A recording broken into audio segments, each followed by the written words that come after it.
You are currently the only person in this conference.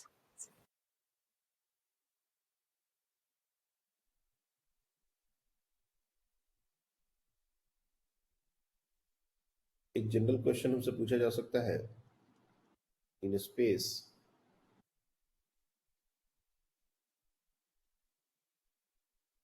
B is given as V naught I cap and a charge particle. जब भी charge particle के बारे में बोला जाए तो Q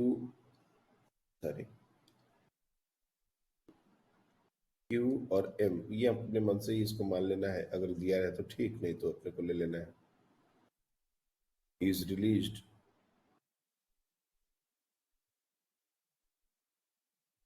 from origin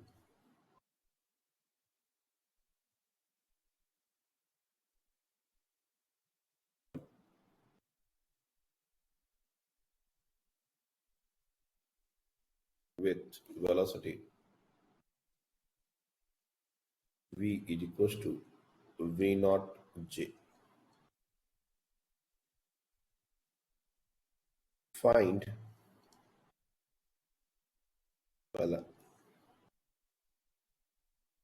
its position as a function of time और दूसरा its velocity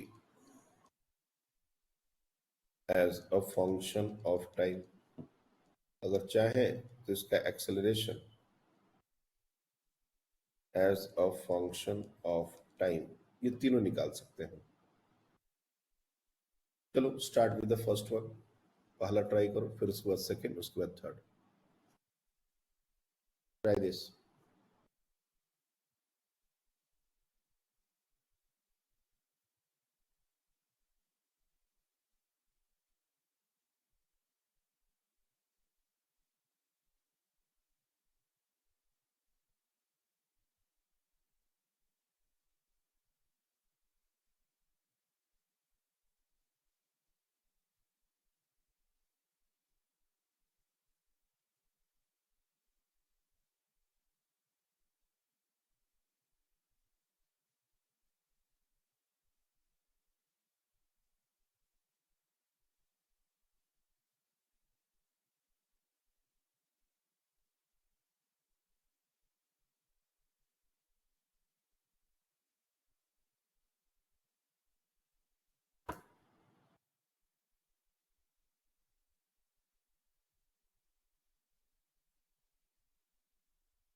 How many of you are able to draw the trajectory of the charged particle?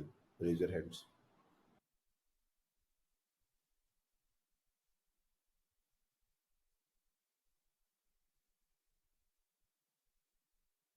Okay. Again, that is very less. ये बहुत कम है.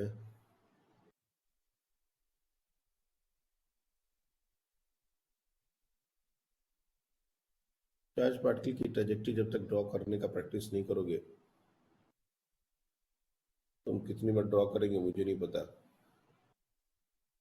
और एक ही question को हमने सिर्फ डेटा चेंज कर करके दे रहे हैं, बावजूद इसके बात नहीं बन रहा।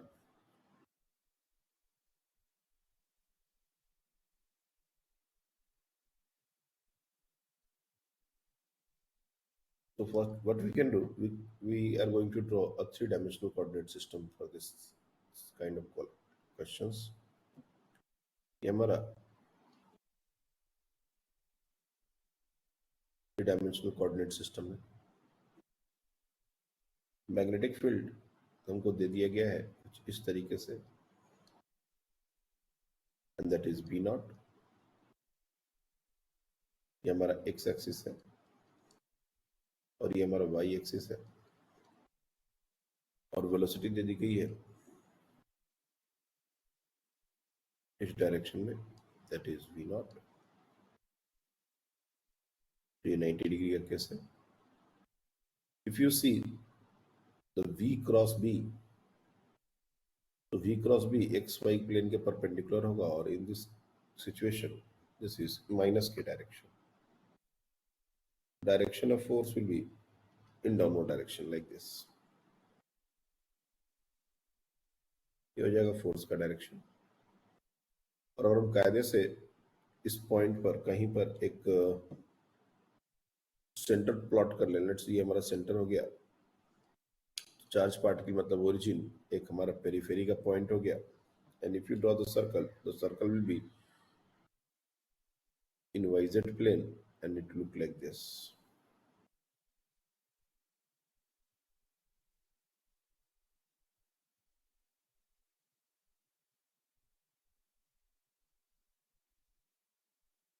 और यहां से ये देखने पर बहुत अच्छे से नहीं दिखेगा, we have to see the entire thing from here.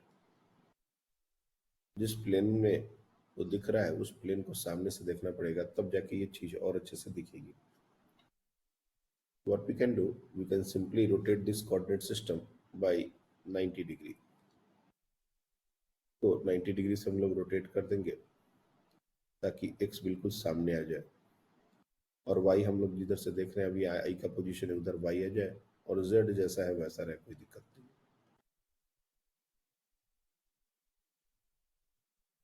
So the diagram should look like this।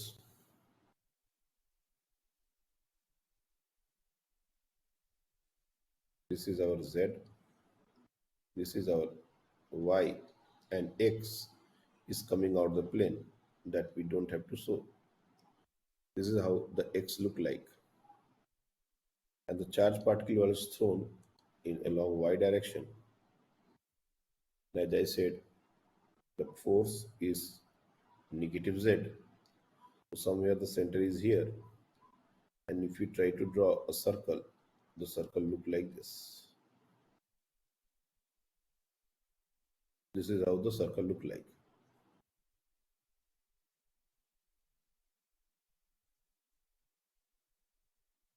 But the charge particle will go in this fashion,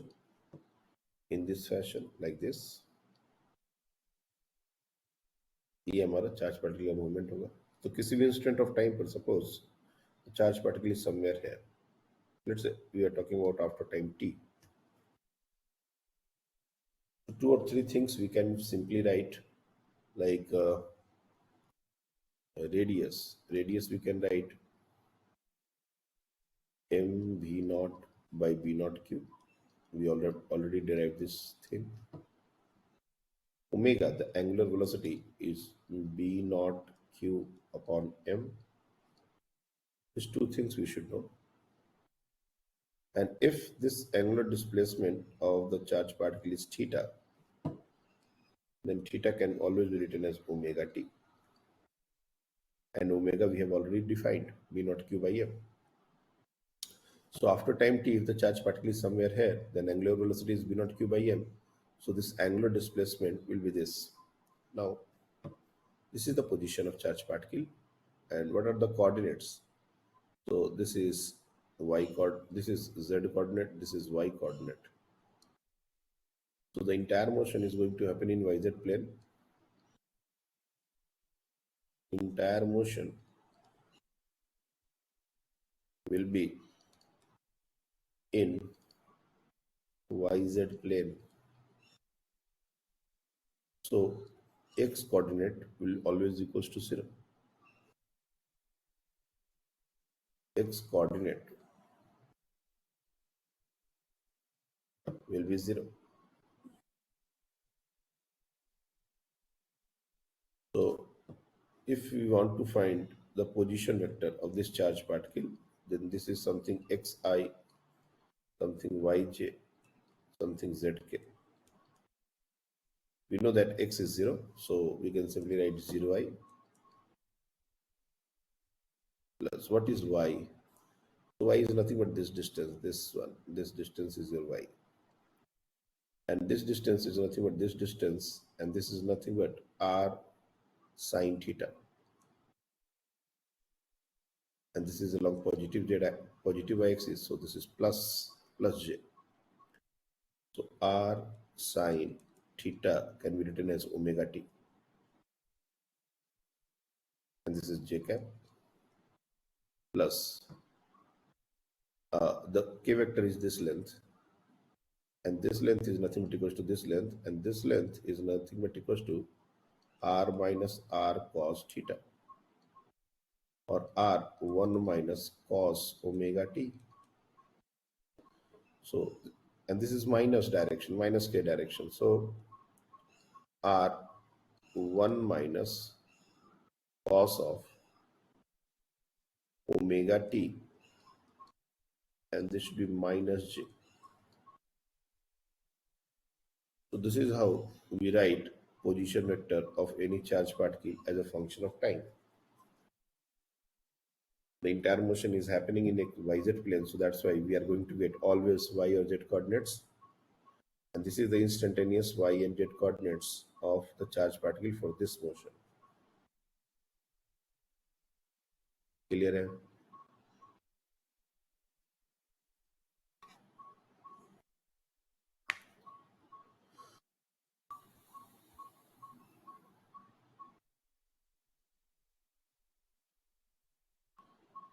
एक मिनट, ये वाला पार्ट अभी तक आकाश में हुआ है नहीं?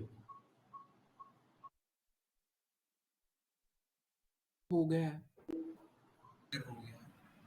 तो फिर तो तुम लोग को थोड़ा बहुत आंसर करना पड़ेगा। बस ऐसे शांत बैठे उनको समझ नहीं आ रहा है कि मेरा क्या हुआ है। फिर ट्रैजेक्टरी जब हमने ड्रॉ कर दी, तो एक सर्कुलर मोशन में कोई बॉडी मूव कर रहा है तो उसका instantaneous position as a function of time हमको निकालना है। स्टार्टिंग पॉइंट ओरिजिन दिया हुआ है,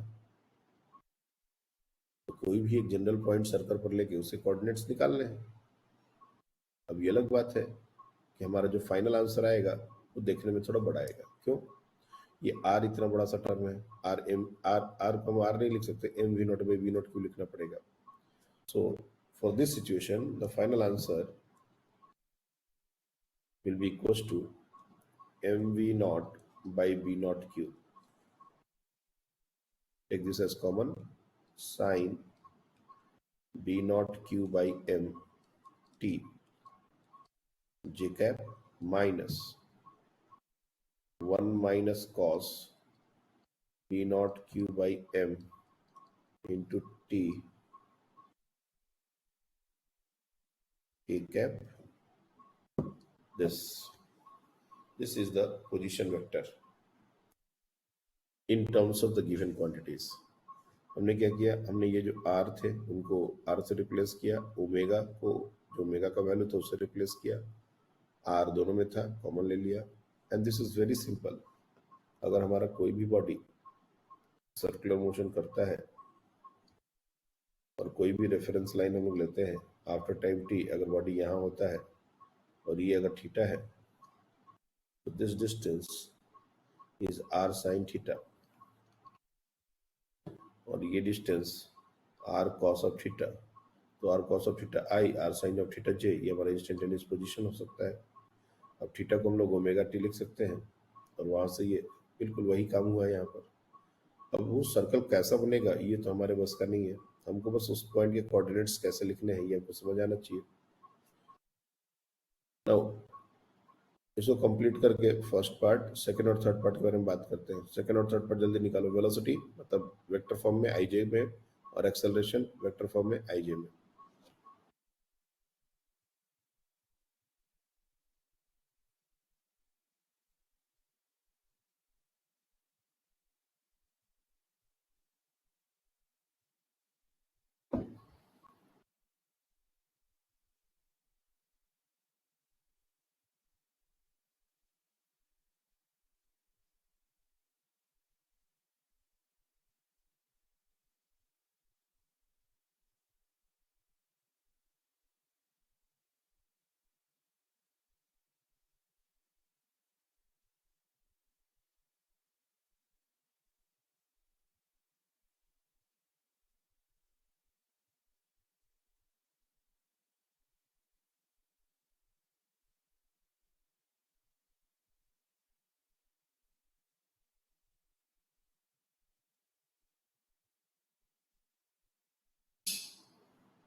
हो रहा है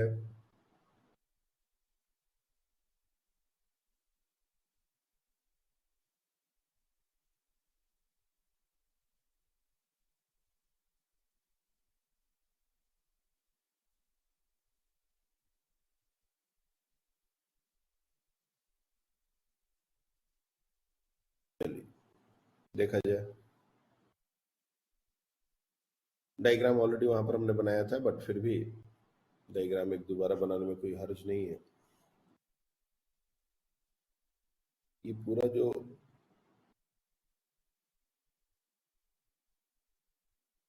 पार्ट है इस चैप्टर का, इसमें मोस्टली रोल जो है वो डायग्राम ही प्ले करता है। अगर हम डायग्राम नहीं बना पाएंगे तो हम कोई भी क्वेश्चन को कर नहीं पाएंगे। ये सिचुएशन है, ये वो सेंटर है, this is Y, this is Z.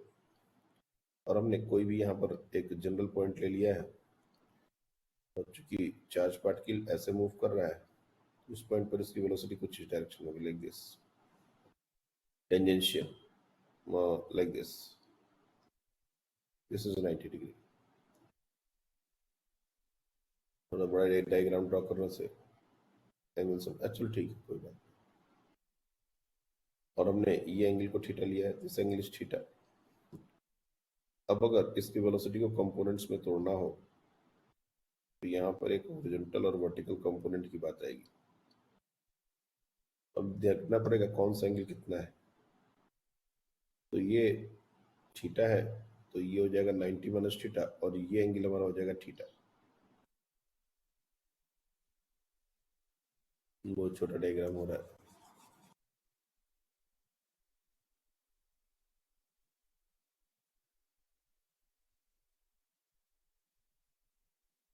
The circular path is this, and this is the general point. This angle is theta. The velocity will be tangential, and velocity will magnitude जो होगा वो हमारा हो जाएगा v not only. Speed change नहीं होता। Now we can say this is 90 degree. This angle is 90 minus theta, so this angle definitely will be theta. And this velocity has two components, one along y, one along minus z. So we can simply write velocity is equals to 0 I cap, because there is no component along x-axis, plus this v naught cos of theta j cap minus v naught sin theta k cap. Theta is v naught m into t. This is our theta. So the final answer for velocity is equals to v naught cos of v naught q upon m into t j cap minus sin b naught q upon m into t k cap. देखो, ऐसा लग रहा है कि ये जो topic है वो तुम लोग के एआईटीज की वजह से उतने ग्रिप में नहीं आ रहा है जितना आना चाहिए था अब तक।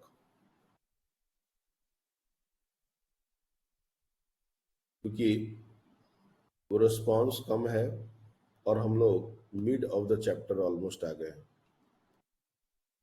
और अभी भी आज 21-22 ही चल रहा है, 8 दिन और है एआईटीएस को। अगर इस तरीके से केयरलेस होके काम करोगे, करंट टॉपिक बिल्कुल बिल्कुल बेकार हो जाएगा। अब ऐसा तुम लोग को लग सकता है कि टेस्ट के बाद अपन एआईटीएस के बाद अपन इसको ठीक करेंगे एंड ऑल। वो ठीक होगा नहीं, वो समय कभी आता है नहीं। मैं बहुत सिंपल तरीके से समझाया था कि रूल्स क्या है। रूल्स है कि जो करंट टॉपिक चल रहा है उसको बहुत अच्छे से प्रिपेयर करो। This is the only rule. और बाकी कोई भी टेस्ट आता है तो उसके लिए अलग से थोड़ा थोड़ा टाइम निकालना पड़ता है। इट्स नॉट लाइक कि अपन अभी की सारी पढ़ाई बंद कर दें और अब सिर्फ एआईटीएस के बारे में पढ़ रहे हैं। इससे एक एग्जाम निकल जाएगा, बाकी पूरा सिलेबस खराब हो जाएगा। और वो एग्जाम भी क्या निकलेगा। अगर इतना पढ़ने का जरूरत पड़ रहा है उस टॉपिक को, इसका मतलब हमने जब उस टॉपिक को पढ़ाई हो रही थी तब हमने नहीं पढ़ा था, तभी ऐसा हो सकता है। और फिर से हम वही 11th वाले लूप होल में फंस चुके हैं जो कि नॉर्मली 11th के बच्चे फंसते हैं। तो एआईटीएस को बहाना बना के अगर तुम लोग करंट टॉपिक को इग्नोर कर रहे हो, जो भी कर रहा है, तो ये अपने पैर पर कुल्हाड़ी मारना शुरू कर दिए हो। एआईटीएस में क्या होगा नहीं होगा मुझे नहीं पता। वो तो खैर 30 तारीख को एग्जाम होगा, उसके बाद रिजल्ट आएगा। लेकिन इस एआईटी में 720 आने से भी तुम्हारा नीट सिलेक्शन हो जाएगा, इसकी गारंटी तो कोई नहीं देगा। लेकिन हाँ, अगर सिलेबस पढ़ लोगे तो चांसेस है कि अगर पूरे सिलेबस पर टेस्ट आए और ये सिलेबस का पार्ट तुम्हारा अच्छा रहा तो चांसेस है कि तुम्हारे स्कोर बन जाएंगे। तो जो बेसिक लाइन है जिस पर हमने क्लास 12 स्टार्ट किया था, और उनको फिर से वापस लग रहा है कि बच्चे एग्जाम ओरिएंटेड पढ़ाई करना शुरू कर दिए। And this is nonsense. मैं फिर से कर रहा हूँ, एकदम नॉनसेंस बात ही है। एक एआईटीएस तो है नहीं। और अगर हम 10-10 15-15 दिन पहले से सारा सिलेबस पढ़ना छोड़ के एआईटीएस पढ़ना शुरू कर दें, तब तो अब इसके बाद जितने भी टॉपिक होंगे सब बेकारी होने हैं। क्योंकि कुछ दिन के बाद फिर दूसरा एआईटीएस का बात आएगा, फिर उसका सिलेबस। अब उसके सिलेबस के लिए फिर से हमारा मतलब भाग दौड़ मचेगी, क्योंकि सिलेबस कंप्लीट होगा नहीं। तो सिलेबस भी जल्दी कंप्लीट होगा, प्रिपरेशन भी बहुत जल्दी जल्दी में होगा, सब कचरा। क्योंकि करंट इलेक्ट्रिसिटी तक तो आ ही रहा है और यूसी के बाद का चैप्टर है। और अगले में magnetic effect of current, EMI, electromagnetic induction तक आएगा। 3 चैप्टर कम से कम आएंगे। तो या तो हम अभी पढ़ें अच्छे से, और नहीं तो मिनिमम टाइम में ज्यादा ज्यादा टॉपिक कंप्लीट करने का जब नौबत आ जाएगा, तो भागा दौड़ी में पढ़ोगे तो क्या तो समझोगे और नहीं समझोगे मुझे नहीं समझ आता। और फिर इसके बाद की सारी चीजें धरी की धीरे धीरे, मैक्सिमम बच्चों का यही होता है।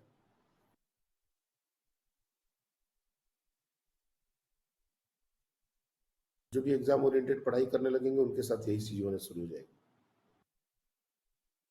आई एम नॉट सेइंग कि एआईटीएस इज नॉट इम्पोर्टेंट, लेकिन एआईटीएस से तुम्हारा नीट का स्कोर नहीं डिसाइड होगा, ये तो बात तय है। एआईटीएस सिर्फ 3 चैप्टर पर हो रहा है फिजिक्स के, और जब नीट होगा तो 30 चैप्टर आएंगे। तो हमारा जो नॉर्मल स्टडी है, अगर हम उसको कॉम्प्रोमाइज करके आईटीएस की प्रिपरेशन कर रहे हैं, तो कहीं ना कहीं हम अपने ही पैर पर कुल्हाड़ी मार रहे हैं। हम अपने एक्सपीरियंस को यूज नहीं कर रहे हैं। हम फिर से नैरो माइंडेड हो चुके हैं, जिसे बाहर निकालने का अब कोई उपाय हमको नहीं दिख रहा। हमारा एग्जाम हमारी नॉर्मल पढ़ाई के शेड्यूल को डिस्टर्ब नहीं करना चाहिए। This is what the basic line. अगर एग्जाम आया है तो अपन थोड़ा थोड़ा टाइम जरूर उसको डिवोट करके अलग से दे सकते हैं, कम कर सकते हैं अपने का रेगुलर का काम। लेकिन इसका ये मतलब नहीं है कि काम बंद ही कर दिया, पढ़ाई बंद ही कर दी। क्योंकि जिस तरह से रिस्पॉन्स हम देख रहे हैं कि टॉपिक, इसके पहले का जो लास्ट क्लास हुआ था उसमें 3-4 दिन हो गए, बीच में एक टेस्ट भी हुआ। तो इसमें काफी दिन हो गए इस क्लास को। 17 जुलाई का क्लास है। उसके बाद अभी 17 या उसके बाद 19 एक और क्लास हुआ आई गेस। हाँ, 17 जुलाई का लास्ट क्लास है। तो 17 के बाद आज 22 को क्लास हो रहा है, 5 दिन के बाद ये चीज हो रही है और इसमें बिल्कुल जीरो रिस्पॉन्स। इसका सीधा सीधा मतलब है कि बिल्कुल तुम लोग ने छोड़ दिया इस टॉपिक को। नो डाउट थोड़ा सा मुश्किल है, ऐसा नहीं कर रहे, लेकिन सर्कल ड्रॉ करना हमने फर्स्ट डे से सिखा रहे हैं। जब से चार्ज पार्टिकल बताना शुरू किया है, एक क्रॉस प्रोडक्ट पर एक दिन क्लास लिया, कैसे ड्रॉ करना है, एक एक चीज रिकॉर्डेड है। ऐसा भी होता है कि सर उस दिन क्लास में समझ आया था, फिर उसके बाद नहीं समझ आया, अरे उसके लिए रिकॉर्डिंग है। You can see, you can practice.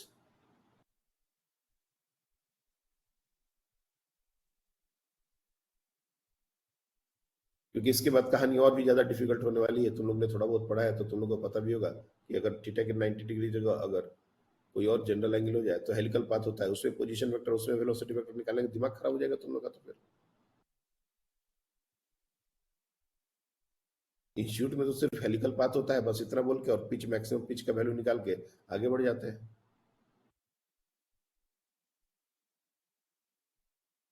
जब तक हम विजुअलाइज नहीं करेंगे, जब तक हम देखेंगे नहीं, हमने आज एनिमेशन भी प्लान किया हुआ है, तुम लोग को थोड़ा सा एनिमेशन दिखाएंगे। लेकिन तुम लोग दिमाग अगर लगाना चाहोगे तब तो ये सब चीज वर्क करेंगी। दिमाग लगा ही नहीं रहे, पूरा का पूरा ओरिएंटेशन शिफ्ट हो चुका है एआईटीएस पर। कंसर्न रहना है एआईटीएस के लिए, पूरा का पूरा टाइम अपना डिवोट कर दोगे आईआईटीएस के लिए, तो फिर तो सारा अभी से लेके 10 दिन 15 दिन और पहले से जितना कर रहे हो सब टॉपिक बेकार हो रहा है। क्लास में भी कुछ ना कुछ पढ़ाई हो ही रहा होगा, बायो, केमिस्ट्री, सब कुछ बेकार हो रहा होगा।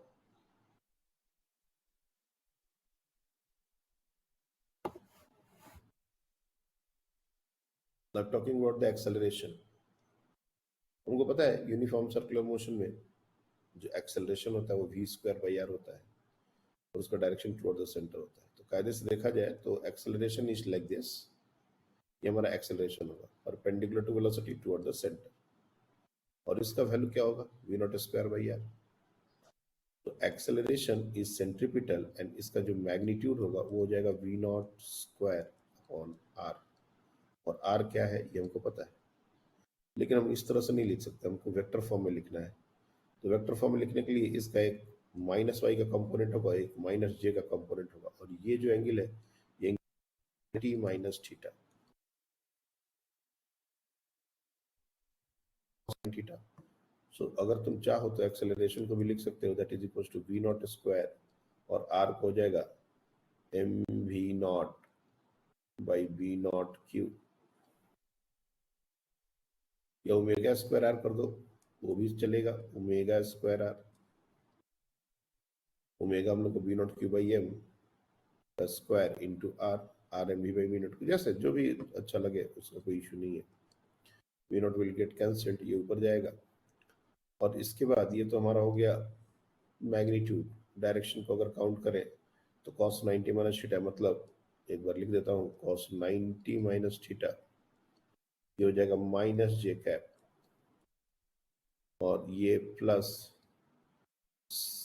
Sign 90 minus theta minus K cap. तो इसको सिंप्लीफाई कर लेते हैं, अगर B naught Q V naught divide by M,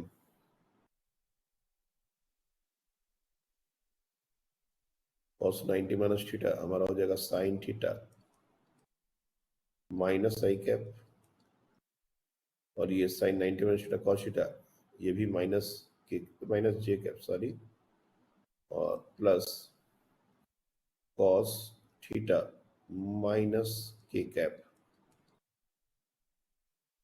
अब चाहो तो माइनस को पूरा बाहर निकाल दो, और थीटा को B naught Q by M ये भी डालना है अपने को। ये भी याद रखना है कि थीटा जो है वो हमारा B naught Q upon M, ये चीज अपने को ध्यान रखनी है, इंटू टी। तो माइनस को बाहर निकालोगे तो B naught Q upon M V naught, और ये हो जाएगा sine B naught Q by M into T. Plus cos B naught Q upon M into T, this is J cap और ये हमारा हो जाएगा के कैप। तो ये पूरा एक्सप्रेशन हमारा एक्सेलरेशन का हुआ। द होल पॉइंट इज ये जितने भी एक्सप्रेशन है वो काफी बड़े बड़े हैं। जैसे पोजीशन वेक्टर को देख लो, वेलोसिटी वेक्टर को देख लो और एक्सेलरेशन वेक्टर को देख लो, ये सब हैं बहुत बड़े बड़े। और कभी भी ये क्वेश्चन अगर आया तो आंसर इतने ही बड़े बड़े होंगे। बट द पॉइंट इज कि अगर हम एक बार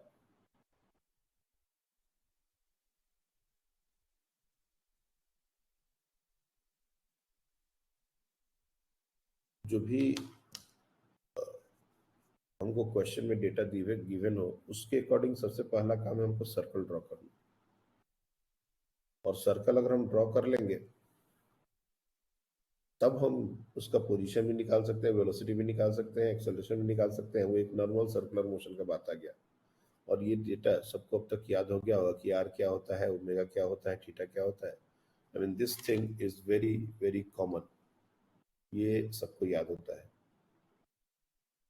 तो थीटा को ओमेगा टी से रिप्लेस करना है, omega B naught Q by M से रिप्लेस करना है और आर को M B naught by B naught Q से रिप्लेस करना है, ये सबको पता है। लेकिन एक सर्कुलर मोशन में इंस्टेंटेनियस पोजीशन, और वो एक्स होगा, वाई होगा, जेड होगा। फॉर एग्जाम्पल जैसे हमने यहाँ लिखा कि x coordinate will be zero, तो हर क्वेश्चन में तो एक्स जीरो नहीं होगा। वो जिस प्लेन में लाई करेगा उसके अलावा जो थर्ड कोऑर्डिनेट होगा वो जीरो होगा। और हर बार तो वाई जेड प्लेन में लाई नहीं करेगा, that depends on the data. तो डेटा को देख के अपने को सर्कल जब तक ड्रॉ नहीं करेंगे तो ये सारी चीजें धरी की धरी रह जाएंगी।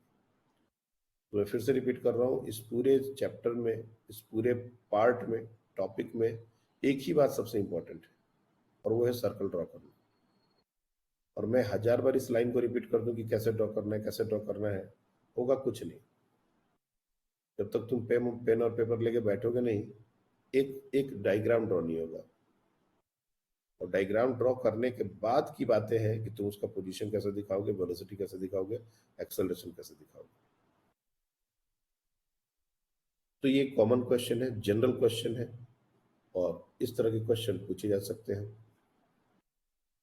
दूसरी जो वैरायटी है जो कॉमनली पूछी जाती है वो कुछ इस तरह की है कि अगर हमारा एक रीजन है, और ऐसे मल्टीपल रीजन्स बनाए जा सकते हैं, लेकिन अभी के लिए हम लोग एक रीजन की बात करेंगे कि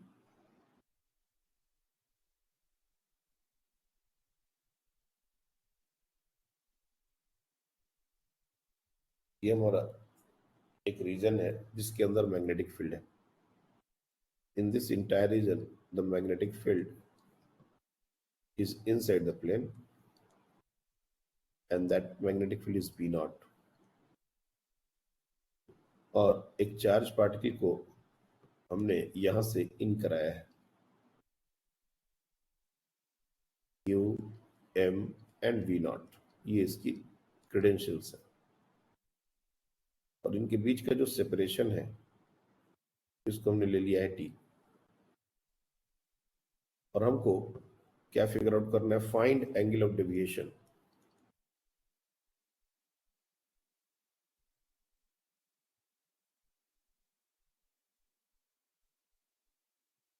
ऑफ चार्ज पार्टिकल। तीन केसेस बनते हैं यहाँ। एक डी जो हो वो less than M V naught by V naught Q, basically R. दूसरा डी जस्ट इक्वल, ये एक लिमिटिंग केस है, ये बहुत कम पूछने का बात है, इस पर कंट्रोवर्सी भी हो सकती है। और तीसरा D greater than M V naught by V naught Q. ये पूरी चीजें आर है और कुछ नहीं, दिस इज योर आर। अपने को एंगल ऑफ डेविएशन डेल्टा, इसका वैल्यू निकालना है। और इस रीजन में मैग्नेटिक फील्ड है ही नहीं और इस रीजन में भी मैग्नेटिक फील्ड नहीं है।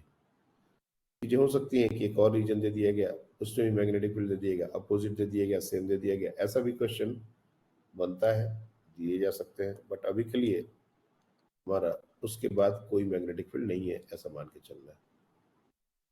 So this is how the situation. Now try to find out the angle of deviation delta for all the three cases. First, second and third. इसके लिए डेल्टा क्या क्या होंगे ये निकाल के आपको बताना है. चलिए ट्राई कीजिए.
हुआ.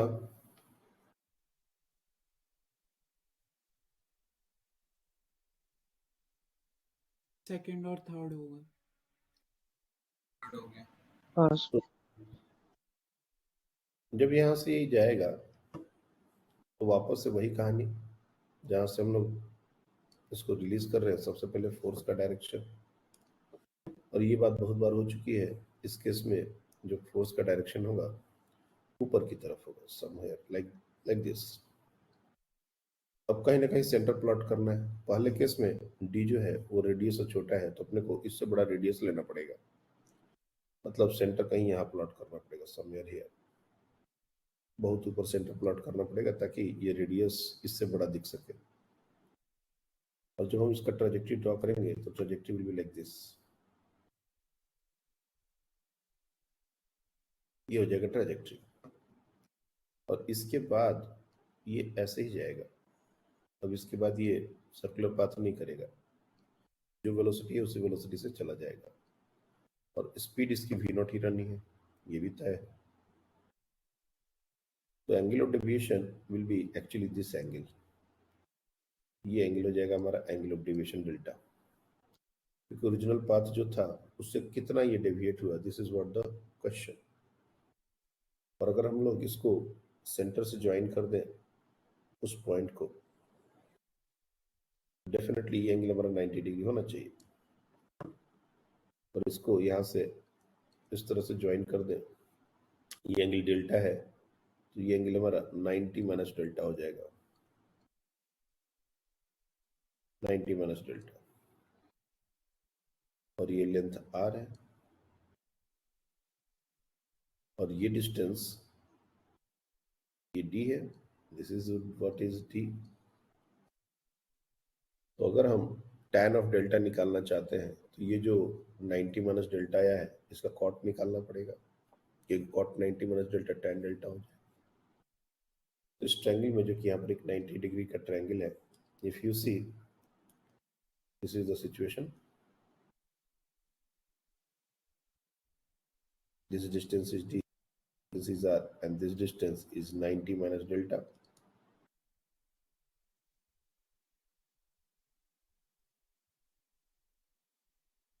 तो tan के टर्म्स में निकालना हो, इस साइन के टर्म्स में cos निकालो ना, d और r के टर्म्स में cos बन सकता है, cos 90 माइनस डेल्टा, तो ये हो जाएगा d बाई आर, ये हो जाएगा sine delta d by R, और delta is equal to sine inverse d by R. चाहे तो tan के टर्म्स में निकाल सकते हैं, लेकिन साइन के टर्म्स में रहने देंगे, ये तो फिर हमारा एक्सप्रेशन और ज्यादा कॉम्प्लेक्स दिखेगा। तो डेल्टा हमारा हो जाएगा साइन इनवर्स, और r की जगह M V naught M V naught by B naught Q ऐसा लिखना पड़ेगा। So d divide by M V naught by B naught Q. You can easily see कि ये जो पूरा का पूरा एक्सप्रेशन है साइन इनवर्स ये लेस देन 1 है, this is less than 1, but this formula is not applicable for this situations. I mean इस केस के लिए थोड़ा बहुत यूज कर सकते हैं, डी और ये दोनों बराबर हो गए तो ये साइन इनवर्स 1 मतलब almost pi by 2। Second situation है ये पाई बाई 2 के बराबर होगा, और उस केस में एक्चुअली होगा क्या कि जो चार्ज पार्टिकल है इसको हमने इंटर कराया था यहां से, ये लगभग क्वार्टर सर्कल कंप्लीट कर रहा होगा, quarter circle 90 degree situation just complete कर रहा होगा, क्योंकि ये डिस्टेंस भी रेडियस के बराबर अगर कर दिया गया तो ये भी तो रेडियस ही है, जस्ट यहाँ पर आएगा। अब यहाँ पर ये कंट्रोवर्सी है कि ये फिर सीधे ऊपर क्यों जाएगा, क्यों नहीं यहाँ से मुड़ जाएगा, कि finally it is a point. लेकिन अगर क्वेश्चन में just equal to word mention कर दे तो हम लोग 90 डिग्री ही लेते हैं कि यहाँ से बाद ये सीधे निकल जाएगा बाहर। और ये जो डी है, अगर ये डी थोड़ा भी बड़ा हो गया आर से, थोड़ा सा भी, आई मीन वो थोड़ा कितना होगा आई डोंट नो, लेकिन अगर जस्ट इससे भी बड़ा थोड़ा सा भी हो गया ये पूरा यू टर्न मार देगा, और यू टर्न मार देगा तो ये पाई, फिर इसको यहां से निकालना पड़ेगा चार्ज पार्टिकल को पीछे की तरफ, सेमी सर्कुलर पाथ को कंप्लीट करके पीछे की तरफ निकलना, तो डेविएशन हो जाएगा पाई। 3 सिचुएशंस हैं, इन दोनों सिचुएशंस को याद करना है या फिर समझ लेना है, और ये फॉर्मूले की तरह इसको याद रखना है, दिस इज जनरल फॉर्मूला। अब डी का वैल्यू डी के टर्म्स में आंसर निकालना हो तो B naught Q by M B naught ऐसा करके भी डाल सकते हैं, नहीं तो ऐसा ही छोड़ सकते हैं जो भी। But we can write, we can also, this delta can be written as sin inverse d b naught q by m v naught, ऐसे भी लिख सकते हैं, डी बाई आर लिख सकते हैं, क्योंकि हमेशा जो डी है वो आर के टर्म्स में ही दिया जाएगा, M V naught by B naught Q के टर्म्स में ही दिया जाएगा, ऐसा नहीं कि कुछ भी जनरल डेटा दे देंगे। और इससे वैसे भी बहुत कम क्वेश्चन पूछे जाते हैं, ज्यादा क्वेश्चन नहीं पूछा जाता, लेकिन अगर पूछा जाएगा और डी दिया जाएगा तो डी रेडियस के बराबर बराबर और ज्यादा तो देंगे तो क्या तो क्वेश्चन बनेगा, इससे आधा दे देंगे, आर बाई 2 दे देंगे, आर बाई 3 दे देंगे, आर बाई 4 दे देंगे, तो उस केस में हमको साइन इनवर्स पता चलेगा तो टैन इनवर्स निकालना बोला जा सकता है। इसी के बगल में एक और रीजन, जैसे एक क्वेश्चन मतलब अभी के लिए ऐसा बनाया जा सकता है कि हमारा एक सिचुएशन है जिसमें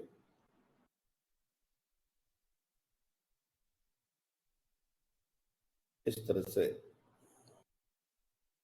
2 रीजन बनाए गए, एक में मैग्नेटिक फील्ड इनसाइड और एक में मैग्नेटिक फील्ड आउटसाइड, दोनों के वैल्यूज बराबर हैं, बस डायरेक्शन अलग अलग है।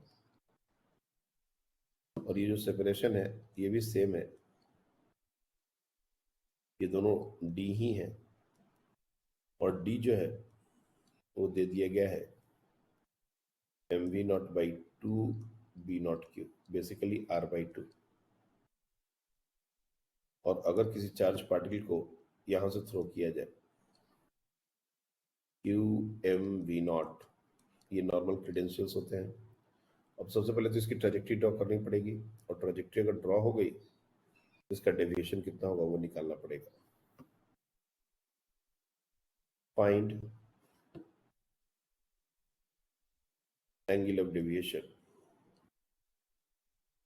और जब भी एंगल ऑफ डेविएशन की बात होगी तो इनिशियल डायरेक्शन से, इन दिस केस वैसे 2 3 ऐसे मल्टीपल भी दिए जा सकते हैं, लेकिन जितना बढ़ाएंगे उतना ये क्वेश्चन इंजीनियरिंग की तरफ बढ़ता जाएगा। इतना तक हम एक्सपेक्ट कर सकते हैं, हमारा जो डिफिकल्टी लेवल है उससे ज्यादा नहीं जाना चाहिए। तो कम से कम 2 तो हमको सोचना ही पड़ेगा।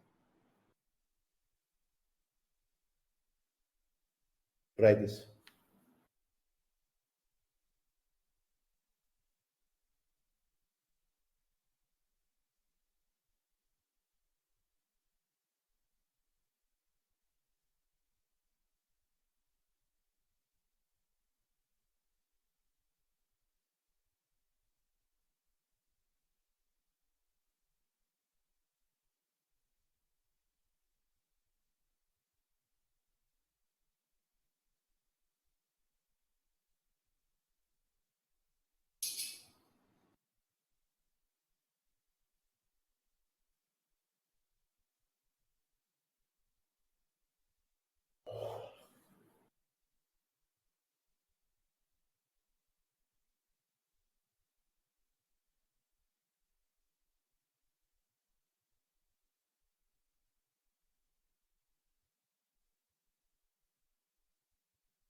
अगर एक बार में ये क्वेश्चन हो जाता है तो seriously this is a very good question. इतना भी आसान नहीं है जितना हम लोग को ये देखने में लगेगा। फर्स्ट पार्ट फिर भी आसान रहेगा, सेकंड पार्ट में कहानी बहुत अच्छे से ट्विस्ट हो जाएगी, इसलिए अपने को प्रॉपर काम करना पड़ेगा।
Zero degree. 0 degree, let's see.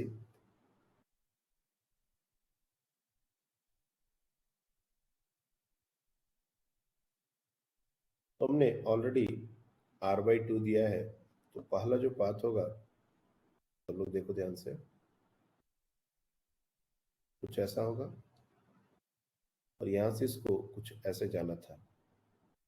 थोड़ा सा 30 डिग्री का केस बन रहा है ना ये। पहला केस में जो डेल्टा आएगा, डेल्टा क्या आएगा, sine inverse D by R, delta one आ जाएगा 30 डिग्री। यानी पहला डेविएशन को 30 डिग्री ही दिखाना है, इससे ज्यादा नहीं दिखाना है। थोड़ा सा अपने को डायग्राम कुछ ऐसा दिखाना पड़ेगा। ये वेलोसिटी है और ये हॉरिजॉन्टल के साथ एंगल है और ये 30 डिग्री। और जैसे इस रीजन में यहां से इंटर किया, ये बात तो समझ आ रहा है, लेकिन इसके बाद की कहानी क्या होगी? इसके बाद हमारा फोर्स का डायरेक्शन चेंज होगा, और फोर्स का डायरेक्शन इस लाइन पर, इसके perpendicular v cross b, if you see the direction of force somewhere है, ये हमारा कहीं पर होना चाहिए। अब ये चीज कहाँ जाके सेंटर प्लॉट करना है, ये अपने को एक इंटरेस्टिंग बात रहेगा। जैसे ये फोर्स का डायरेक्शन है, ध्यान से देखते रहना प्रॉब्लम क्या है। अब इस लाइन पर तो होगा,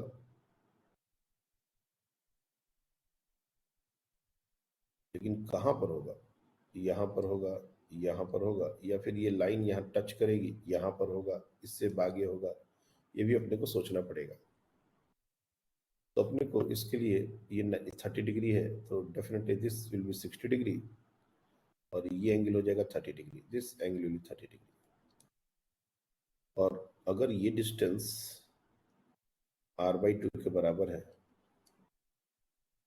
तो अगर मैं इस लेंथ इस पूरे को r नहीं लो, सपोज अगर ये पूरा r नहीं हो, तो ये r/2 कैसे हो सकता है? क्योंकि ये r sin length is nothing r sin 30। जो सेकंड पाथ होगा उसके लिए चार्ज पार्टिकल का सेंटर यहाँ पर होगा, this will be our center, this, ये जो रेड से नोट किया o डैश वाला सेंटर कहीं यहाँ पर था o, और ये दूसरा सेंटर o डैश यहाँ पर है। अब यहाँ से इसके पाथ को इस तरह से घुमाना पड़ेगा, ऐसा पाथ होगा,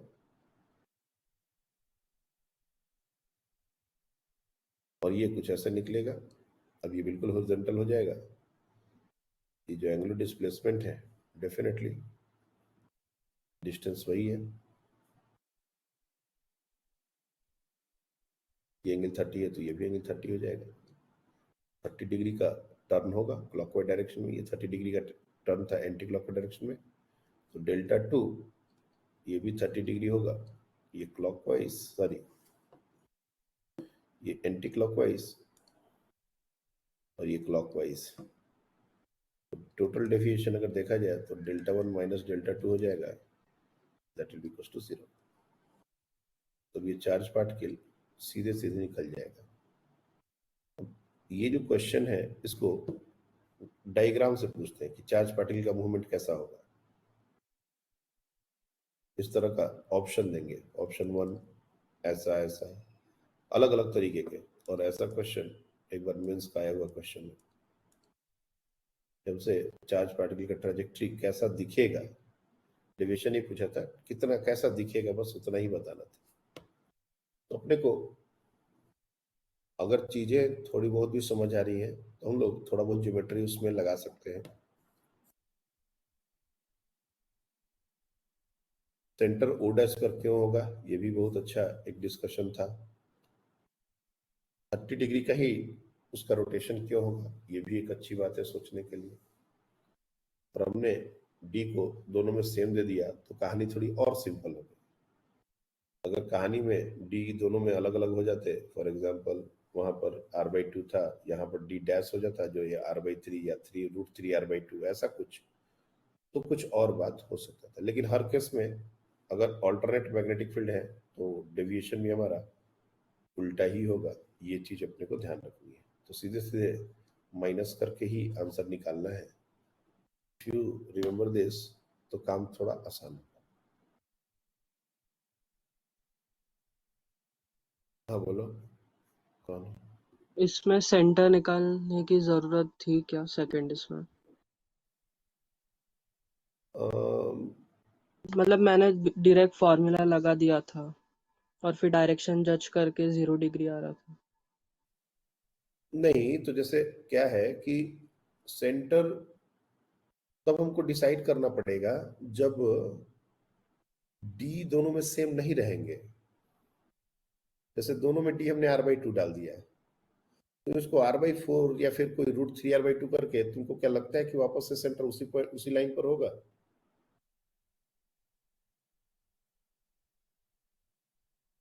जिन लोगों को थोड़ा बहुत भी डाउट है कि सेंटर ड्रॉ करने की जरूरत है क्या, मेरा एक क्वेश्चन है, इसको ट्राई करके बैठना। मैं अभी नहीं करूंगा, दिमाग खराब हो जाएगा बिना मतलब ऐसे ही बच्चे हड़केंगे। ये हमने डी जो लिया है उसको D1 ले लो और इसको ले लो D2, अलग अलग कर दो। और इसको मैं जानबूझ के √3r/2 लिख देता हूँ, चलो, और ये r/2 लिख देता हूँ। अब इसको सोचना, अब इसको करोगे ना, तो ये कहानी कि ओ इसी पॉइंट पर आएगा और ये बिल्कुल ऐसे जाएगा, क्योंकि जब ओ इसी लाइन पर आएगा तो डेफिनेटली इसको ऐसे ही जाना पड़ेगा। ये नहीं होगा इस केस में। This is not going to be an easy case. Center कहीं बीच में ही होगा, बाहर भी हो सकता है, देखना पड़ेगा। इस लाइन पर तो नहीं होगा, ये डेफिनेट, ये समझ लो। क्योंकि अगर इस लाइन पर हुआ तो हर बार एंगल जीरो ही हो जाएगा, हर बार डेविएशन जीरो ही हो जाएगा फिर तो। क्योंकि इस लाइन पर अगर सेंटर लिखोगे और उल्टा मूवमेंट होगा तो हर बार तो 90 डिग्री ही आ जाएगा। इस लाइन पर 90 डिग्री ही जाना होगा ना, हर बार सेंटर इसी लाइन पर आए ये जरूरी नहीं है। और जब तक सेंटर नहीं आएगा तब तक हम उसकी ट्रेजेक्ट्री ड्रॉ नहीं कर पाएंगे, और ट्रेजेक्ट्री ड्रॉ नहीं कर पाएंगे तो डेविएशन कैसे सोच पाएंगे। और इस चीज को क्लियर करने के लिए ये क्वेश्चन इनफ है। तुम अगर इसको प्रॉपर ट्राई करोगे तो शायद कुछ बात निकल के आए। सर हम्म। सर वो जो दूसरा वाला भी आपने बताया जिसमें डिस्टेंस अलग है, तो उसमें दूसरे वाले में जो डेविएशन है वो 60 डिग्री अगर है तो वो पॉइंट सोचना पड़ेगा कि जिसकी वजह से 30 डिग्री के एंगल बाहर निकलेंगे वो इनिशियल से। उसमें डेविएशन 60 डिग्री है तो सीधे सीधे है। हाँ, ये बोल सकते हैं कि डेविएशन अगर निकालना है तो अपन को सेंटर प्लॉट करने का जरूरत नहीं है। हाँ, बात तो सही कर रहे हो। नेट डेविएशन 30 डिग्री का आएगा तो इनिशियली वो हॉरिजॉन्टल जा रहा, अब 30 डिग्री के एंगल पे ऊपर उठ के जाएगा बाहर। ऊपर नहीं, क्लॉकवाइज मतलब नीचे उठ के जाएगा। एक्चुअली ये डेविएशन, पहला वाला जो मैग्नेटिक फील्ड है वो नीचे की तरफ है और बाद वाला मैग्नेटिक फील्ड ऊपर की तरफ है। तो Δ1 हमारा आ जाएगा 30 डिग्री एंटी, और Δ2 हमारा आ जाएगा 60 डिग्री क्लॉकवाइज। तो बेसिकली क्लॉकवाइज डायरेक्शन में मतलब फाइनली जो इसका मूवमेंट होना चाहिए वो कुछ ऐसा होना चाहिए, ये 30 डिग्री होना चाहिए, ऐसा। हाँ, सेंटर प्लॉट करने का जरूरत नहीं है। अगर हम लोग को फॉर्मूला डायरेक्टली यूज कर लिए तो क्लॉकवाइज एंटी क्लॉकवाइज से काम चल जाएगा। नहीं, सही बात है, क्योंकि डेविएशन तो उतना ही आएगा ना यार। डेविएशन तो पर इसमें भी ये चेक करना पड़ेगा ना कि थीटा 90 से छोटा हो। एक मिनट, रुक जा, हमें स्टेटमेंट दे रहे हैं, हो सकता है ये रॉन्ग है। एक मिनट रुको। व्हाट आई एम सेइंग कि सेकंड रीजन में, पहले रीजन में तो ठीक है, r/2 r से छोटा है तो कोई दिक्कत नहीं है। लेकिन सेकंड वाले सिचुएशन में थीटा 60 डिग्री ही हो, नहीं बच्चे, ये कैसे कह सकते हैं? ये 90 डिग्री पर जब मैग्नेटिक फील्ड में इंटर कर रहा था तब ऐसा हो रहा था ना। सेकेंड वाले केस में 90 डिग्री पर इंटर नहीं हो रहा ना। यही तो दिक्कत है, यही तो बात है।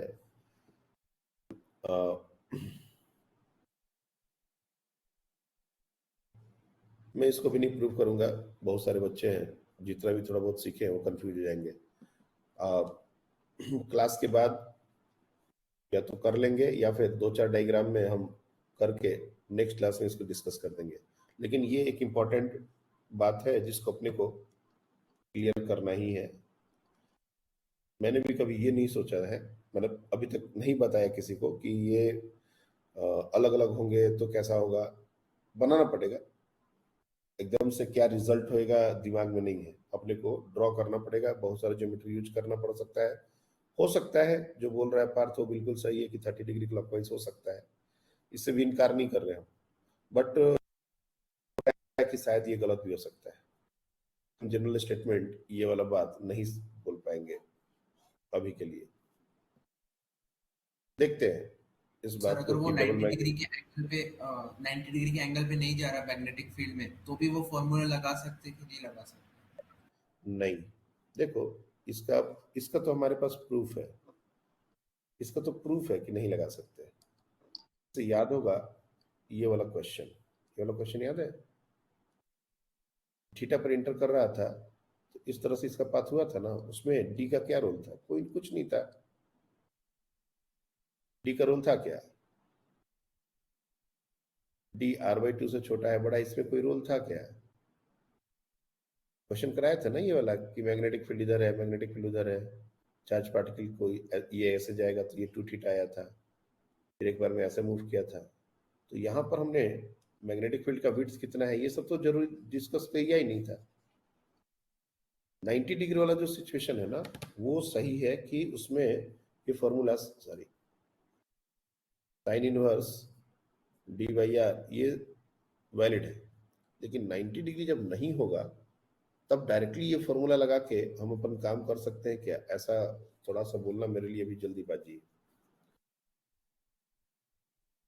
इस केस में ठीक है हमने कर लिया, लेकिन इन जनरल ये बोल सकते हैं क्या हमेशा?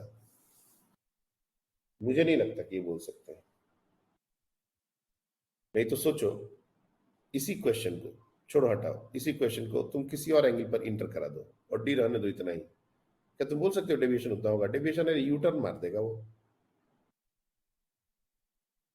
ये वाला केस किए हुए ना हम लोग।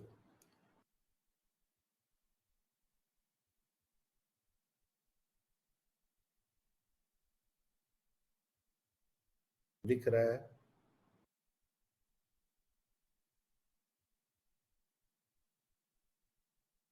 हाँ, ये वाला केस किए हैं ना हम लोग। तो यहां पर जो डेविएशन था वो क्या डी पर डिपेंड करता था क्या कि कितने दूर तक मैग्नेटिक फील्ड है? ओरिएंटेशन थीटा पर ही डिपेंड करेगा ना, थीटा कितना एंगल दिया हुआ है। ये थीटा 90 डिग्री है तो वो फॉर्मूला आ गया, ठीक है। लेकिन अगर थीटा 90 डिग्री होगा तो डी कितना चाहिए होगा ये भी तो डिपेंड करता है। डी का r/2 होना, r बराबर होना मैटर करता है क्या? डी छोटा भी होगा तभी तो ये इतना बात कर सकता है कवर। तो वो जो फॉर्मूला है ना साइन इनवर्स वाला, वो 90 डिग्री के लिए वैलिड। ये देखो, ये सिचुएशन बनेगा ऐसा, ये जो लाइन है कहीं बीच में सेंटर बनेगा। अब ये सेंटर कहाँ बनेगा ये अपने को थोड़ा सा ज्योमेट्री से काम करना पड़ेगा। अब इससे ज्यादा हम नहीं बोलेंगे क्योंकि एक तो ऐसी रिस्पॉन्स मेरे को नहीं मिल रहा क्लास में, और फिर अपन अभी उन सब बातों पर डिस्कशन करें जो अब हम ही स्टेटमेंट बनाने में भी कंफर्म नहीं है तो और ज्यादा वेग हो जाएगा। Will look into it, question already लिख दिया है, विल लुक इनटू इट। ये 30 डिग्री का बोलना सही नहीं है, अभी इसको मत लिखो। क्या होगा विल सी। और ये 60 डिग्री भी ये गलत हो रहा है, this is not right. Δ1 is correct, Δ2 is not right. Charge particle को हम 90 डिग्री पर इंटर करा रहे हैं यहां से, बट यहां पर कहानी चेंज होगी।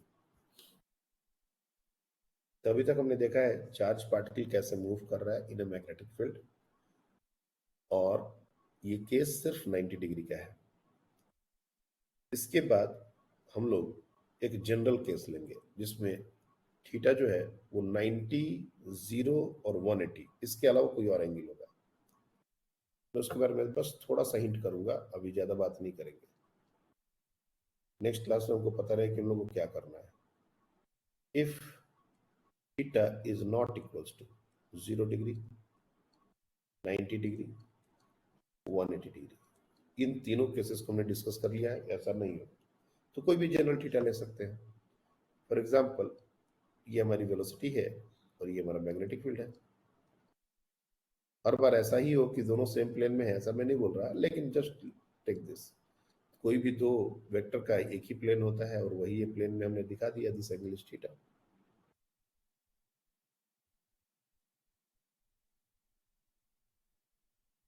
अब नो डाउट इस पर जो फोर्स लगेगा वो v cross B perpendicular to the plane लगेगा, और इस वेलोसिटी के भी दो कंपोनेंट हो जाएंगे। If you see you can have two components of velocity, एक हो जाएगा v cos ऑफ थीटा और एक हो जाएगा v sin थीटा।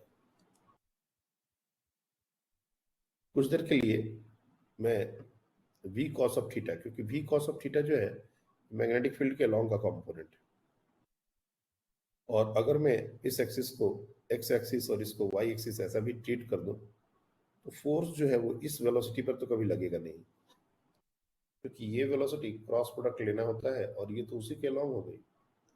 मतलब ये v cos of theta is not going to effect, और ये जो v sin थीटा है यही वेलोसिटी जो है वो मैग्नेटिक फील्ड के परपेंडिकुलर है। मतलब जो अभी तक हमने कहानी जो v नॉट के लिए की थी, अब वो v नॉट हमारा v sin थीटा हो चुका है। मैं कुछ देर के लिए अगर v cos थीटा को अगर इग्नोर कर दूं तो कहानी अभी भी बिल्कुल जस की तस वही पड़ी है कि वेलोसिटी हमारा परपेंडिकुलर टू मैग्नेटिक फील्ड है, और इसको मैंने v नॉट ऐसा नाम दे दिया। v नॉट की value v not sin theta है। अब v क्रॉस b कहीं ना कहीं फोर्स इधर लगेगा। If you see the force will somewhere इधर, फोर्स का डायरेक्शन होगा, और कहीं ना कहीं अपना सेंटर हम ड्रॉ करेंगे, सेंटर यहाँ ड्रॉ करेंगे और ये पेरीफेरी का एक पॉइंट होगा। तो इस तरह से एक सर्कल बनना चाहिए था ऐसा। ये सर्कल थोड़ा सा 3D बना रहे हैं इसलिए ऐसा एब्सर्ड दिख रहा है। सर्कल लुक लाइक दिस, ऐसा सर्कल होगा। लेकिन ये सर्कल इसी प्लेन में रह जाएगा ऐसा बात नहीं है। हमारे पास v not cos of theta भी है जिसको हमने अभी तक कुछ किया ही नहीं। ये वेलोसिटी गायब तो नहीं होगी, ये तो वेलोसिटी पूरे टाइम पड़ी रहेगी। यानी कि अब ये जो मोशन है ये एक प्लेन में नहीं रहेगा। v not cos of theta के कारण ये आगे भी बढ़ता जाएगा। सर्कुलर मोशन तो होगा, लेकिन सर्कुलर मोशन जो कन्फाइंड होता था एक प्लेन में, वो सिर्फ एक प्लेन में नहीं रहेगा। That means now the situation will be something different. The situation will be something like this. ये सर्कुलर मोशन करते करते आगे जाएगा।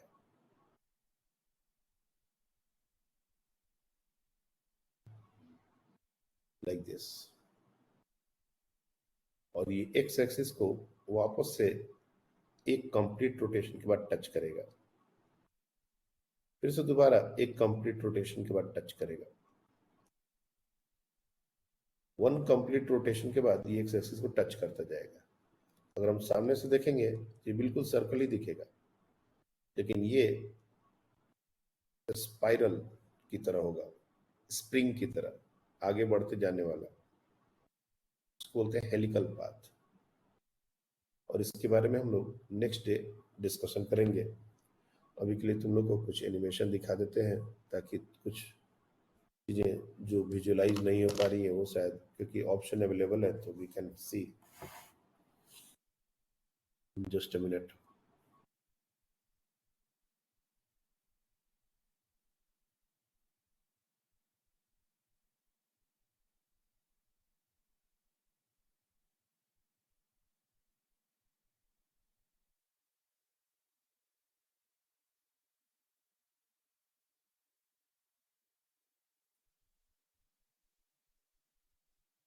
विजुअल है? हाँ ओके, देखो यहाँ पर जो चार्ज पार्टिकल की वेलोसिटी है, ये मास को हम वेरी कर सकते हैं। एम क्यू, पी का वैल्यू पॉजिटिव नेगेटिव कुछ भी हो सकता है, जैसे ये पी क्यू का वैल्यू 0 कर दिए,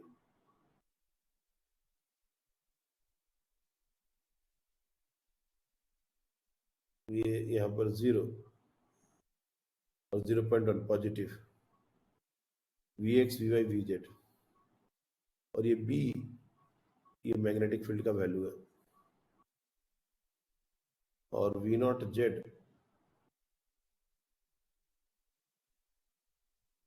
तो मैग्नेटिक फील्ड देखो ऊपर की तरफ है, और मैग्नेटिक फील्ड के वैल्यू को हम बढ़ा सकते हैं, घटा सकते हैं। ये मैग्नेटिक फील्ड देख रहे हो, डेंस लाइन हो गई, स्लो लाइन हो गई, और ये मैग्नेटिक फील्ड वाई डायरेक्शन में है।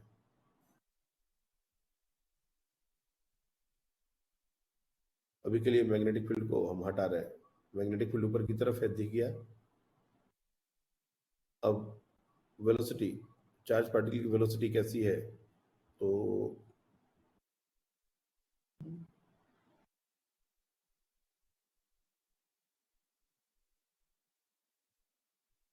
अच्छा हाँ, ये बहुत ज्यादा दूर हो गया था। ये हमारा, हाँ ये चार्ज पार्टिकल है। अब इसकी वेलोसिटी को पहले तुम सिर्फ एक्स एक्सिस के लॉन्ग ही रखो, वीजेट को जीरो कर दो। देखना वीजेट को जीरो करोगे तो ये बिल्कुल उसी प्लेन में आ जाएगा। ये सिचुएशन है, दिस इज आवर सिचुएशन। और मैग्नेटिक फील्ड ऊपर की तरफ है। ये वेलोसिटी को थोड़ा सा बढ़ा सकते हैं, छोटा कर सकते हैं। ये बढ़ाने से ये दूर क्यों जा रहा है? रेडियस, सेंटर से रेडियस ले रहे हैं हम लोग, इसलिए M B naught by B naught Q ऐसा होता है ना। तो रेडियस दूर हो रहा है, इसलिए ये सेंटर से दूर चलता चला जा रहा है। वेलोसिटी बढ़ाने घटाने का ये मतलब है। मतलब हम इंश्योर कर रहे हैं कि इसका सेंटर ओरिजिन पर। और चार्ज पार्टिकल को बढ़ाएंगे तो इसका रेडियस कम होगा। क्यों? क्योंकि क्यू नीचे आता है, देखो, देख रहे हो? और घटाएंगे तो क्यू निगेटिव कर देंगे तो ये उल्टी कहानी हो जाएगी, इधर से आ जाएगा। क्यू को पॉजिटिव रखते हैं और लेट से इसका वैल्यू रख देते हैं कुछ ठीक, कितना भी रखो एनिमेशन को। और ये एम भी बाई बी क्यू, मास को बढ़ाएंगे तो रेडियस बढ़ेगा, मास को घटाएंगे रेडियस घटेगा। This is how this is. अब ये देखो, this is how the charge particle is going to move. ये वेलोसिटी वेक्टर को हमेशा दिखाया जा रहा है। This is how it look like.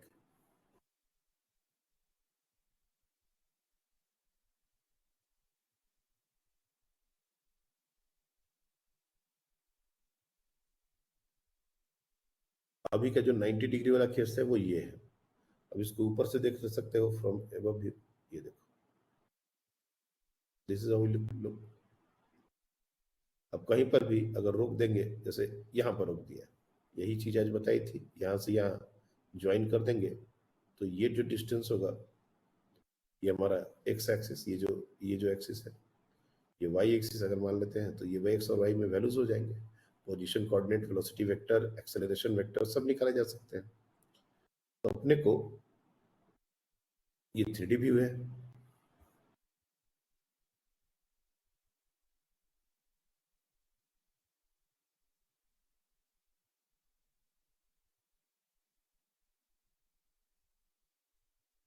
अब देखो, इसको एक मिनट अगर थोड़ा सा चेंज कर सकते हैं क्या ओरिएंटेशन।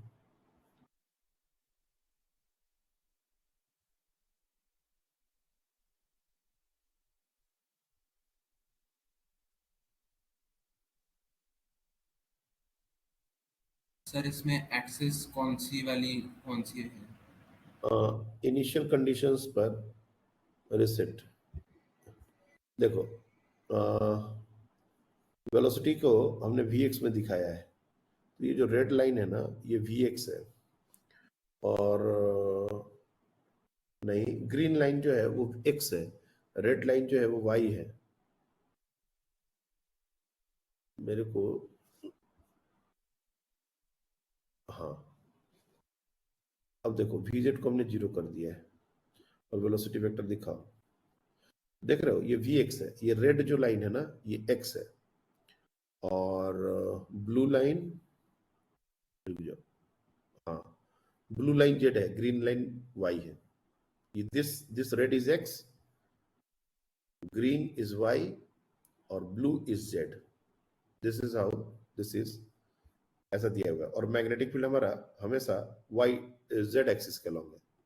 मैग्नेटिक फील्ड को देखो, सो मैग्नेटिक फील्ड, तो मैग्नेटिक फील्ड हमारा ऊपर की तरफ दिया हुआ है। तो मैग्नेटिक फील्ड मतलब,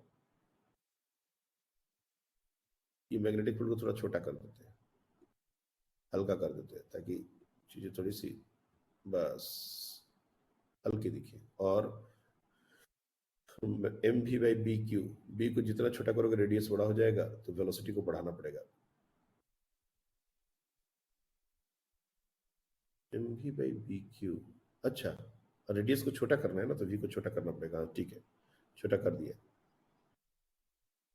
ये देखो, और अभी जेड नहीं डाल रहे हैं, जेड नहीं डाल रहे हैं। अब देखो, इसको प्ले करो, कि उसी प्लेन में सेंटर जो है, हम इस पूरे एनिमेशन का एक प्रॉब्लम है कि इसने सेंटर को हमेशा ओरिजिन पर ही रखा है। और हम लोग चार्ज पार्टिकल को जहां से रिलीज करते हैं, जनरली उसको ओरिजिन लेते हैं। इसलिए ये एनिमेशन थोड़ा सा जो हम लोग डायग्राम बनाते हैं उसके साथ मैच नहीं कर रहा होगा।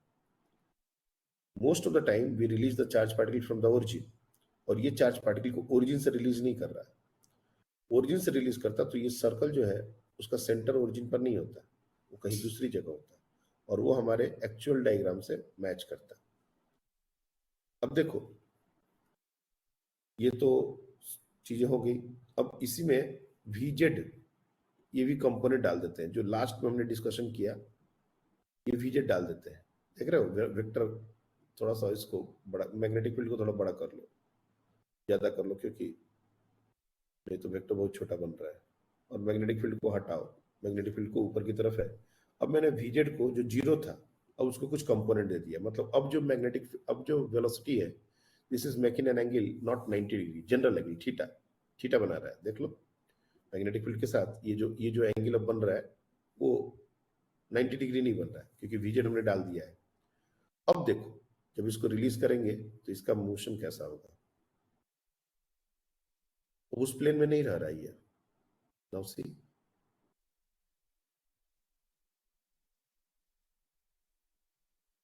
आ रही बात समझ में? Can you see this? और अगर इसको ऊपर से देखो, फ्रॉम व्यू फ्रॉम अबव, ये सर्कल ही है, एक के ऊपर एक सब दिख रहे हैं, और व्यू इन 3D। ये देखो, ये स्पाइरल पाथ बोलते हैं इसको, आगे भी बढ़ेगा और सर्कल भी करेगा, इसका कंबाइंड मोशन होगा। एवरी टाइम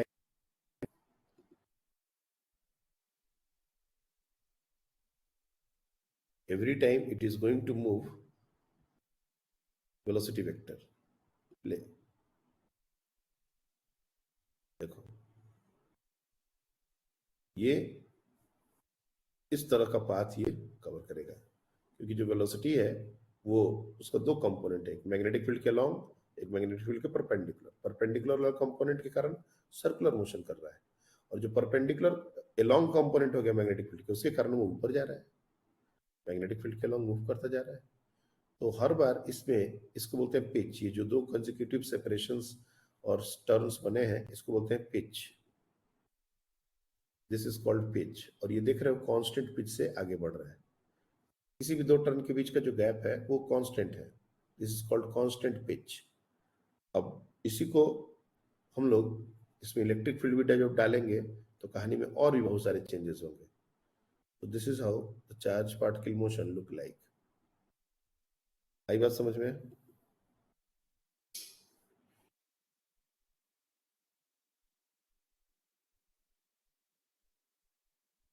थोड़ा बहुत भी क्लियर है, मतलब विजुअलाइजेशन थोड़ा बहुत तो समझ आई क्या होगा एनिमेशन।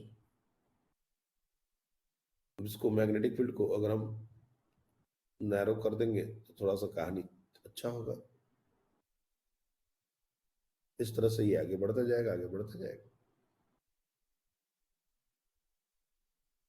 मैंने बताया ना कि इसमें एक ही प्रॉब्लम है, जो हम लोग के डायग्राम से ये मैच नहीं करता है। हमारा चार्ज पार्टिकल हमेशा ओरिजिन से रिलीज होता है, और इसका चार्ज पार्टिकल पहले ही रेडियस को डिसाइड करके और वहीं से रिलीज कर रहा है। दूसरी बात कि हम इसमें अब चेंज VX VY, यहाँ पर VZ का ऑप्शन ही नहीं है, कि मतलब किसी भी प्लेन में चार्ज पार्टिकल को थ्रो कर देते, किसी भी डायरेक्शन में थ्रो कर देते। मैग्नेटिक फील्ड हमेशा ऊपर की तरफ ही क्यों होगा, नीचे की तरफ हो, सामने की तरफ हो, मतलब मैग्नेटिक फील्ड को हमेशा की डायरेक्शन में ही इसने ले लिया, और वेलोसिटी को X और Z, यही दो केसेस में ले रहे हैं। लेकिन अलग अलग केस में अलग अलग कैसा डायग्राम बनेगा, वैसा पूरा इसमें अभी ऑप्शन नहीं दिए हैं। टाइम के साथ हो सकता है कुछ इसमें भी चेंजेस हो, और या फिर मेरे को करना हो तो हम कर सकते हैं, क्या देखना पड़ेगा। क्योंकि ये पूरा जियो जेब्रा करके एक ऐप होता है, उसी के बेसिस पर ये बनाया हुआ है, तो इसके अंदर तो बहुत सारी कोडिंग है, लेकिन इसमें कोई चेंजेस करने से बात अगर बनती है तो अपन कर सकते हैं।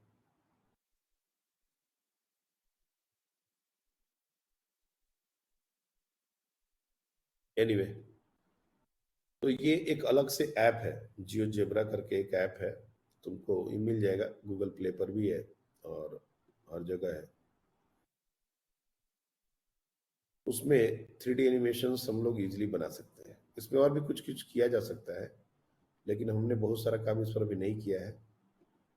टाइम चाहिए और टाइम उतना है नहीं, दिक्कत यही है। तो इसीलिए थोड़ा सा मेरे को याद था कि एनिमेशन है, इसलिए हमने अभी दिखा दिया। तो इसके लिए विजुअलाइजेशन होगा, तभी ये बात हमको बहुत अच्छे से समझ में आएगी कि हम क्या बना रहे हैं। नहीं तो ये पल्ले ही नहीं पड़ता कि है क्या।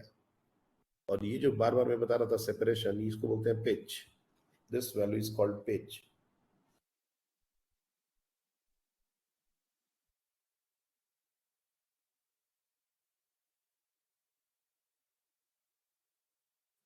ये जो सिचुएशन हम दिखा रहे हैं, ये इसको बोलते हैं पिच, और ये कांस्टेंट पिच होता है। तो वैल्यूज क्या होंगे, ये सब बहुत बड़ी बात नहीं है। एक कंप्लीट रोटेशन का टाइम हमारा फिक्स होता है 2πm/bq, चाहे वेलोसिटी कुछ भी हो, और इतनी ही देर में अगर वो सर्कुलर पाथ को टच करता है, मतलब वाई एक्स एक्सिस को, तो v0 cos ऑफ थीटा ये हो जाएगा हमारा पिच, और जो कि कांस्टेंट पिच है। तो नेक्स्ट इसके बारे में बात किया जाएगा कि इसका भी अगर पोजीशन वेक्टर निकालना हो, वेलोसिटी वेक्टर निकालना हो, तो कैसे निकालेंगे, और भी बातें। और इसमें फिर इलेक्ट्रिक फील्ड हम इंट्रोड्यूस करेंगे।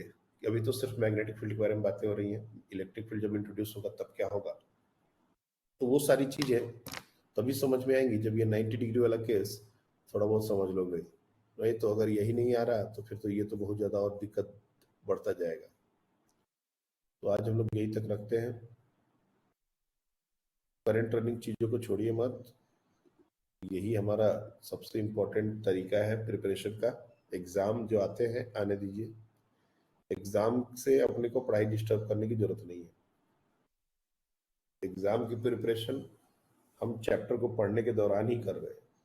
चैप्टर को ही अच्छे से पढ़ ले रहे हैं ताकि एग्जाम के टाइम पर ज्यादा पढ़ने की जरूरत ना पड़े। Thank you.